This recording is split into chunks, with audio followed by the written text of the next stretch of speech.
It Welcome to Derry episode 1's ending was a bloodbath where the titular creature, who famously takes the form of Pennywise the Dancing Clown in the movies, absolutely slaughtered Teddy, Phil, and Susie.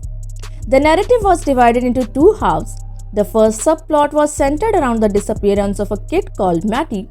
He was trying to get out of Derry and he hitched a ride with a family of 4, soon to be 5, because the wife was pregnant. The movement went into the labor in the car and gave birth to a flying demon that kidnapped Matty and took him in the sewers. Since Teddy, Philip, Lilly, and Ronnie knew Matty, which he interpreted as genuine friendship, they left guilty that they didn't do anything to stop him from disappearing. Since Ronnie had experienced working as a projectionist at a Capitol Theatre, she sets up the reels for the Music Man and pressed play. She sat in a projection room with Teddy, Phil, Lilly, and Susie took their seats in the auditorium. When You Got Trouble began playing, the kids surprisingly spotted Matty holding a baby in the crowd within the movie. Hence, they began calling out of him as he got closer to the scene. The family that had abducted him also emerged behind him, but that didn't dissuade the kids from beckoning to Matty, hoping that he would jump out of the screen and join them.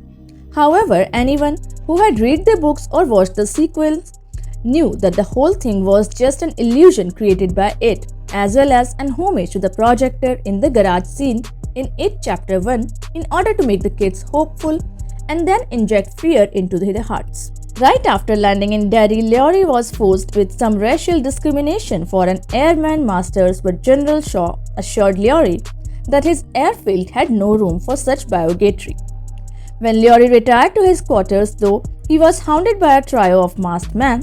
They began beating up Lilly pretty brutally. Comes to conclusion that they maybe were spies who were trying to get their hands on whatever confidential information Lilly had at his disposal.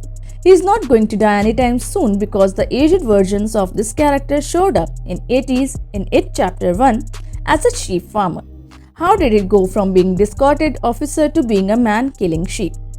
It's a big question mark for now. Anyways, those who are just our thoughts on ending of It Welcome to Derry episode 1. If you have any opinions on the same, feel free to share them in the comment section below.